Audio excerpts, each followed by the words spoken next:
working on all the same things we've seen all week. How to walk on a loose leash beside us using those 5 tools. How to have this patient sit. And today, and just like you saw yesterday, how to greet people calmly. All of this ties together. If we can't walk on a loose leash, we're not going to be able to do a patient sit. If we can't do a patient sit, we're not going to be able to greet people. If we can't do all these things on a leash, we won't be able to do them off of a leash. So if we want our dog to be able to be calm, cool, and collected, and to be part of the family, and to not have to nag them and put them away every time, we're going to need to work on this impulse control. Right now we're doing a patient sit. This is beautiful. I want her to be able to sit for 2 minutes and 3 minutes and 10 seconds and 5 minutes and 10 minutes and 3 minutes and 20 seconds and just all over the place. We're going to start with little to no distractions, and then we're going to build and build and get more and more distractions. Right now we're kind of at some moderate distractions. We have the dogs barking, we have the cars driving past, so we have some pretty good distractions. But add in the people, and that's when you have a lot of distractions, right? It's hard to be calm, cool, and collected when you know someone really wants to pet you. Right now I'm using these 5 tools. I'm about to give her a chance to go potty, because I know she prefers to potty while we're out on a leash. But we're going to use those 5 tools to keep her right beside me at a loose leash.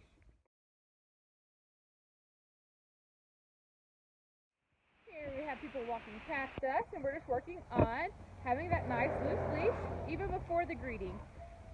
We want her just to walk beside me at a nice loose leash, creating no pressure, even though there's people following around me and behind me, because we'll never make it to the greeting portion if we don't practice being calm, cool, and collected before. Here I'm going to walk up. Hi, Bree. And have her put her bum down. Me and Bree are going to talk.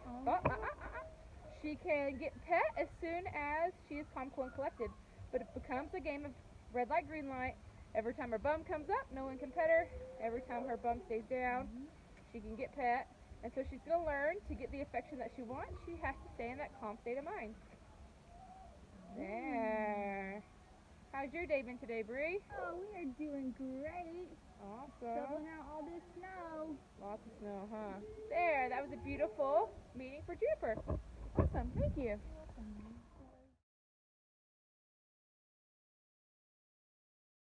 Alright, so we took Juniper for a potty break. I should actually show you how we do that. So when we're on leash, we're in training mode, right? She has to be at a nice heel beside me. I have my leash in the right position, where it's nice and loose because she's beside me. When I'm ready for her to have free mode, I'm just going to lengthen out the leash, and I'm just going to follow her for a second. I'm going to let her go potty. I'm going to let her do her thing, and I just kind of follow her, still keeping it loose because I don't want her to drag around or to pull. But she can be as goofy as she wants right now. When I'm ready to go, I'm going to bring her back in. All right, let's go.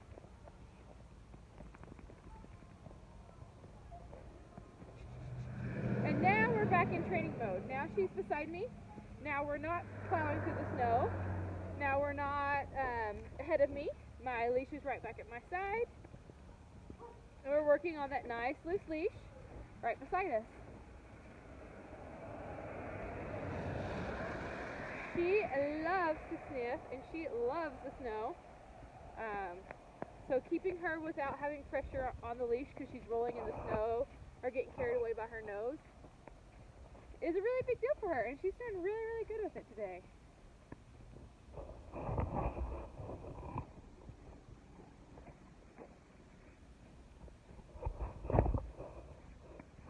Alright, every time I cross the road, I want them to practice that patient SIT. I'm going to stop, look at the weight of an apple.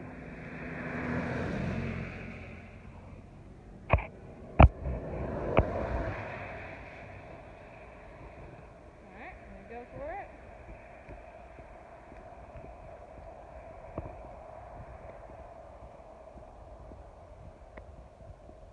So again, loose leash, 5 tools. And we want to practice this a minimum of 2 times a day, and preferably 3 times a day. It's all about quality, not quantity. So I don't mind if you don't even leave the driveway and you just practice in the driveway walking on a loose leash, that's totally fine. But anytime we go for a walk from now on, this is the way we'll go for the walk. Anytime we leave the home and we're in the car and we're going to the vet or whatever, we'll go like this. We'll no longer use just the leash around the neck. We want the leash to go around the neck and over the nose, because every opportunity is a learning opportunity, and if we're not consistent, it's really, really hard for the dogs to learn.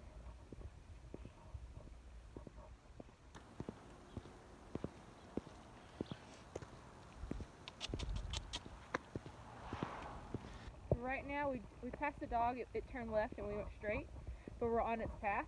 If you notice, she's like sniffing the air. She's smelling where that dog was. You can see she's just right beside me. You know which way I turn the camera, I know it's kind of hard to see. And we're just working on this nice loose leash.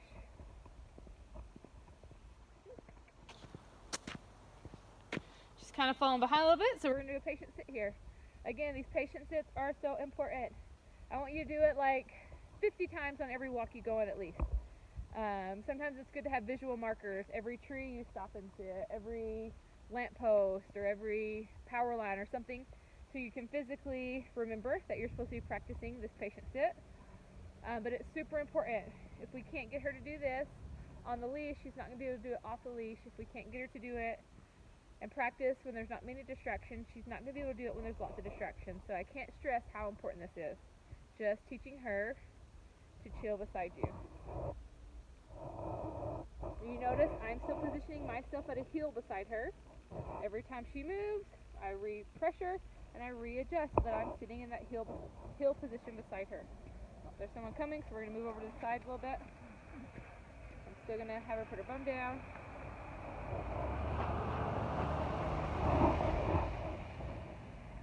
And we're just practicing. She stands up, I lift up. She sits down, I release the pressure. There she only half sat, so she didn't actually get the full release. And we're just going to practice sitting here.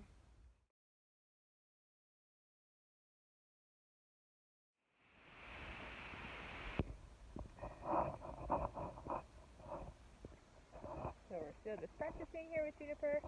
There's a dog coming up in front of us. We're walking towards each other. A cute golden retriever. We're going to use our 5 tools anytime pressure is created. She hasn't noticed the dog yet. Now she notices.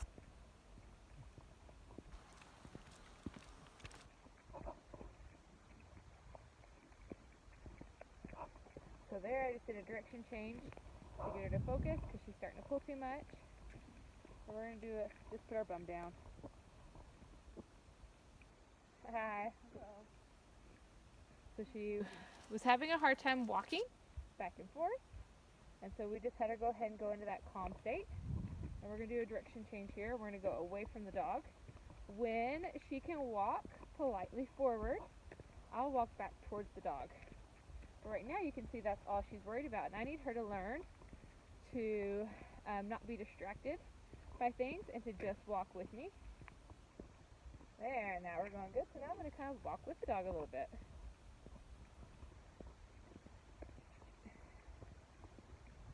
I did a flick there because she's creating that pressure. I'm going to do some zigzags. And she's still not doing too good. She's still just creating that slight pressure, so I'm going to turn around and do a direction change. We're going to go the other way. And the more we practice this, and the more we experience it, the more she will know what to do in those moments. But without practicing it, when the moment comes and you really need her to be able to do it because maybe the other dog's aggressive or, who knows, she won't be able to do it. So it's important to practice it now. Find that dog walking down the street and just practice sitting and watching, or turning around and going back and forth, or doing those zigzags or whatever, so that she can maintain her control, her composure. Now I'm going to do some zigzags because she's creating pressure again. She can maintain her composure to keep her and you safe. There. Those zigzags are perfect. You notice the Sorry, I hit the button. Did you notice that the leash went loose when we were doing the zigzags, but as soon as we started going straight, she created pressure again? She just has a destination in mind. We're headed back towards the kennel, and she's so excited to play. But she had that destination in mind versus paying attention to me. So when we're doing the zigzags, she kind of loses that destination and is paying more attention to which direction I'm going. So again, just using those 5 tools is super important. Here we are with Juniper. Iris has entered the office, and so we just want Juniper to stay in that calm state. As soon as, oh sorry, to get you, Juniper. As soon as Juniper stands, Iris is going to stop petting, and I'm going to lift up on that leash. So that was a really good greeting for Juniper.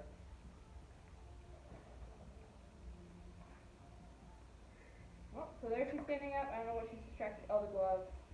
The gloves. There. So this is how we want her to learn to greet people. It also means we kind of have to tell people who are greeting her how to greet her, right? So as soon as she stood up, I would just say, oh, don't pet her anymore, but she's rocking it. And then Bree comes in. And then Bree comes in. Oh, and red light, green light. Good girl. There we go. Greeted 2 new people. Let's go find some more people. Alright, we tracked down April. April's going to play their game of red light, green light. She can pet Juniper whenever Juniper has her bum down, like this.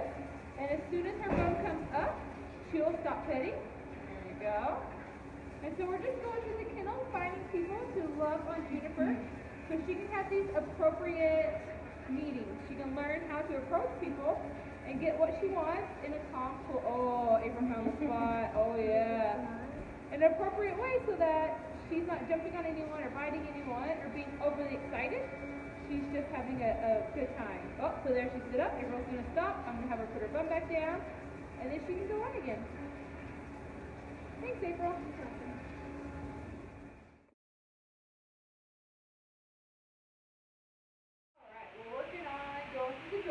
Before we ever go through the door, just like you saw yesterday, she puts her bum down. Just same way we've been learning out in the yard, right? Out on our walk. But open the door. She has to stay in that sit position. So I'm just going to practice opening and closing the door. Sorry, like throws the camera off. I don't know if you can actually see her. There. So I just want her to get used to the door being open, her not going through, me going through. We'll lift up when she stood up. And me giving that little tug to invite her out. When she gets out, she'll put her bum down also, and then I would leave. To come inside, we're going to do the same thing. I'm going to have her put her bum down and sit. I'm going to walk through. I'm going to have her put her bum down and sit still so she's standing up. And I will pull the leash to have her come through also. Once she gets in, I'll pull the leash up. She'll put her bum down. I'll release the leash. We just want her to learn how to come in and out of the doors without knocking anyone over, without busting through. I want her just to be able to chill and work on not bolting in and out the door. She's polite. Oh, she wants to go out the other door. So we're going to go practice at this door over here. She really wants to go through the door to the play yard. So that will be the perfect place to practice. It is the play yard door. Juniper. Alright, so we're just going to move over here. We're going to practice it at this angle. So, again, the door is the same. We'll walk up. She's going to put her bum down. I'm going to open the door. She has to wait. She stood up. I close the door. Leash goes up. Oh.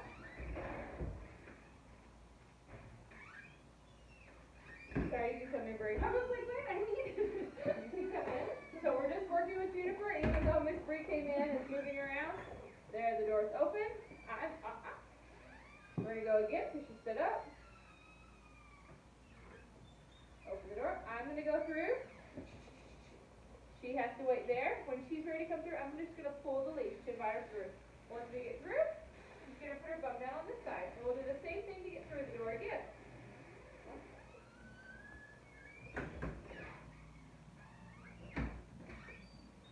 So here, she has her bum down. I'm going to walk through the door. Arms not quite long enough. When I'm ready for her to come through, I'm just going to pull the leash so she can walk through. When she gets through, I'm going to have her put her bum down. And we're just going to keep practicing this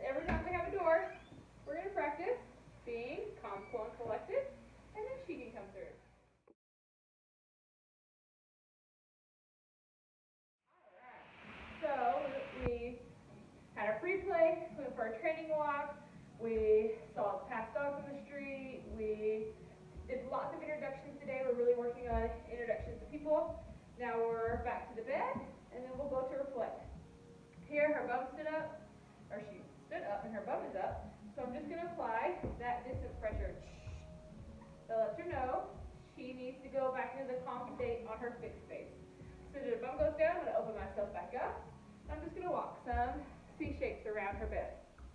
Just helping her remember this is her safe space. Remember, this is a space we want her to learn to love. We'll feed her on here, brush her on here, pet her on here, cuddle her on here, give her treats on here. We're not going to do anything she doesn't like on here, because this is not a timeout. This is not a naughty space. This is a digest. This is a chill. This is like your room when you've had an overwhelming day and you need a place to go hide. This is what we want that to be for her. So now I'm just kind of moving farther and farther around the room. I'm aware that I'm going to have to put her on her bed 500 times or correct her 500 times. And I'm prepared for that, but I can do other things. I'm not going to stand there and just sit here and watch her. A lot of people make the mistake of feeling like they need to stand there and hover over the dog. That is actually not what we're doing at all. I would like for you to go do your dishes or fold your laundry or anything you can while keeping an eye on her, knowing that you're going to have to catch that leash and bring her right back to her bed. Sorry, it's got your leg in there.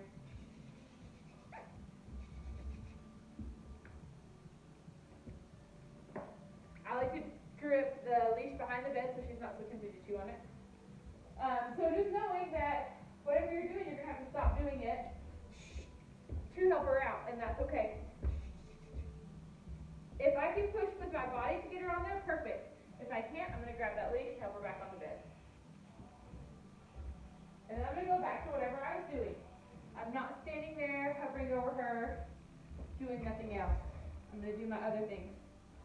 So that she understands that this is a part of life, not we're just going to do it for a few minutes, watch her, and then put her away. This is her learning how to control herself even when she doesn't have 100% of our attention, right? Even though she really does have most of our attention, we're pretending like she doesn't, so she doesn't get used to that.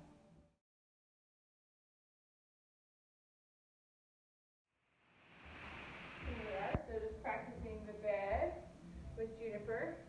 She was doing really good there. We had at least a few minutes of her not getting off her bed, just chilling. So I'm going to give her some love, and then I'm going to walk away.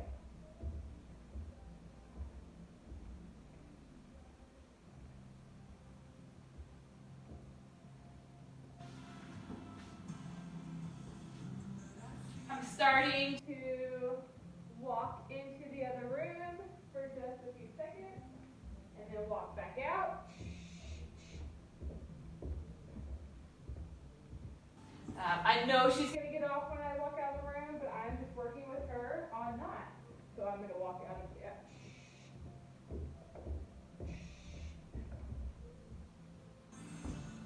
So I'm just going to keep doing it over and over and over again. So I'm going to walk out of the room again just for a few seconds, and I'm going to walk back into the room.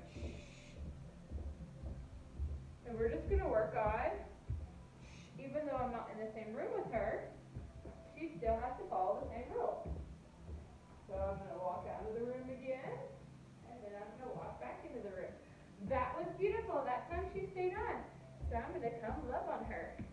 So that was awesome. That was very good. Good girl. I'm also going to start making noise. Coming. Hello. Coming. We're just going to start making noises.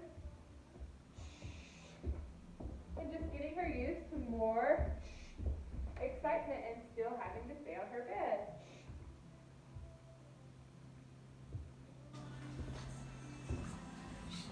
Did you get something off the floor? No?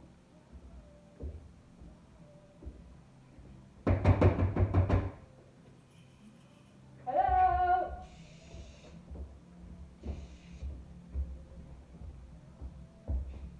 Oh, there she goes. So I'm going to go right back to that one. She She likes the jingle bells and the banging. There, and that time she's safe on her bed, so I'm going to come love on her. Very good. So we're just building up to what she can handle and the excitement level so that she can get more and more and more.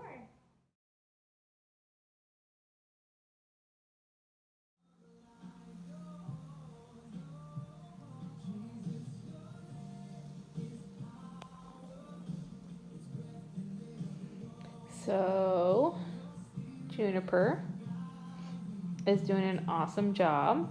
As you saw, I had to put her on our bed like a bazillion times. But then we worked on me walking in and out of the room. We worked on me making noises, just creating more, and just being on that bed. And now look how calm, cool, and collected she is. She is napping over here wonderfully. She is chill. She is just soaking it in. Super proud of how smart she is and how hard she's trying. She's doing a phenomenal job. But I just wanted to show you, even though she hasn't done a ton physically, mentally we are wearing her out, which makes her really tired physically. That physical component is super important, so we definitely don't downplay that. But during training, it's a lot of mental exercise. So here she is just recouping and resting and learning all at the same time.